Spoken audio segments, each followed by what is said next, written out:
Welcome to Goynar Rani. Please subscribe. Press the bell icon.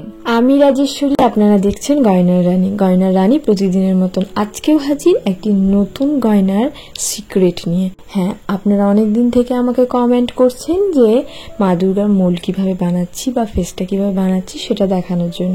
তাই আজকে আমি নিয়ে হাজির কিভাবে আমি মা দুর্গার ফেস বানাচ্ছি সেটা আপনাদেরকে দেখানো। তো প্রথমে এখানে দেখতে পাচ্ছেন একটা সিলিকন বেস মোল্ড। এই মোল্ডটা দিয়ে কিন্তু আমি আজকে মা দুর্গার ফেসটা বানাবো। প্রথমে এই মোল্ডটাকে নিয়ে এখানে আমি কিছু ট্যালকম পাউডার অ্যাপ্লাই করে নিচ্ছি এবং সেটাকে ভালো করে একটা ব্রাশের মাধ্যমে প্রত্যেকটা জায়গায় ভালো করে আমি ছড়িয়ে দেব, যাতে কোনো জায়গায় পাউডারটা না লাগানো হয়, এরকমটা না হয়, প্রত্যেক জায়গায় যেন পাউডারটা লেগে থাকে। তারপরে যে এক্সট্রা পাউডারটুকু থাকবে সেটাকে আমি একটা পাত্রে এরকমভাবে আলাদা করে সরিয়ে দেবো। তাহলে কিন্তু মোল্ডটা কিন্তু প্রায় রেডি হয়ে গেল। এটা দিয়ে কিন্তু আমি এবার ফেসটা বানাতে পারবো। তো আমি এখানে করে কিছু পাউডার নিয়ে নিয়েছি এবং পাউডার দিয়ে ক্লেটাকেও ভালোভাবে কিন্তু পাউডারে মাখিয়ে নিলাম, যাতে ক্লের যে চিটচিটে ভাবটা থাকে সেটা যেন আর না থাকে। তারপরে ক্লেটাকে নিয়ে এইরকম ভাবে বসিয়ে আমি মাঝখানটা, এখানে আপনারা একটু কম ক্লে ইউজ করবেন, কারণ আপনারা চাইলে পুরোটা ক্লে দিয়েই করতে পারেন। সেক্ষেত্রে ক্লেটা অনেকটা লাগবে এবং কিন্তু মা দুর্গার ফেসটা কিন্তু বেশ ভারী হয়ে যাবে। তাই আমি এখানে একটু কম যাতে ক্লে লাগে তাই জন্য মাঝখানটা একটু ফাঁকা রাখবো।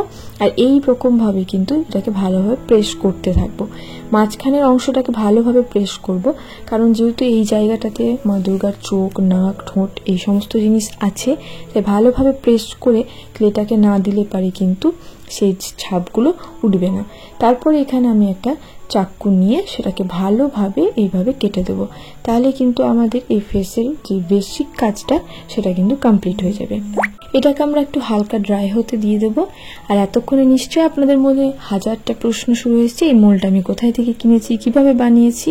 এটা আমি বানাইনি, এটা একটা কেনা মোল্ড। এটা আমি যে কোনো ওয়েবসাইট, অনলাইন যেগুলো ফেমাস ওয়েবসাইট আছে সেখান থেকে কিন্তু আপনারা এটা পেয়ে যাবেন। শুধু আপনাদেরকে সার্চ করতে হবে মা দুর্গা ক্লে মোল্ড বলে, তাহলে পারি কিন্তু আপনারা পেয়ে যাবেন। শুধু মা দুর্গা মোল্ড বলেও যদি আপনারা সার্চ করেন তবুও কিন্তু পেয়ে যাবেন। আমি আপনাদেরকে লিঙ্কটা প্রোভাইড করতে পারবো না, কারণ আমার চ্যানেল এখনও যেহেতু মনিটাইজ হয়নি, তাই আমি কোনো রিস্ক এখন নেব না কোনো লিঙ্ক শেয়ার করে। তাই আপনাদেরকে রিকোয়েস্ট করব আপনারা কিন্তু সার্চ করে যে পপুলার যে ওয়েবসাইটগুলো আছে সেখান থেকে কিন্তু জিনিসটা পেয়ে যাবেন। ব্যাস, তারপরে এটা একটু হালকা ড্রাই হয়ে যাওয়ার পরে আমি মোল্ড থেকে কিন্তু ভালোভাবে মোল্ড থেকে একটু একটু করে প্রেস করে মোল্ড থেকে জিনিসটাকে সরিয়ে দেব। তারপরে এখানে যে একটু এবড়ো খেবড়ো মা দুর্গার ফেসে অংশ আছে সেগুলোকে হাত দিয়ে ভালোভাবে ব্লেন্ড করে কিন্তু জায়গাগুলোকে ঠিক করে নেব।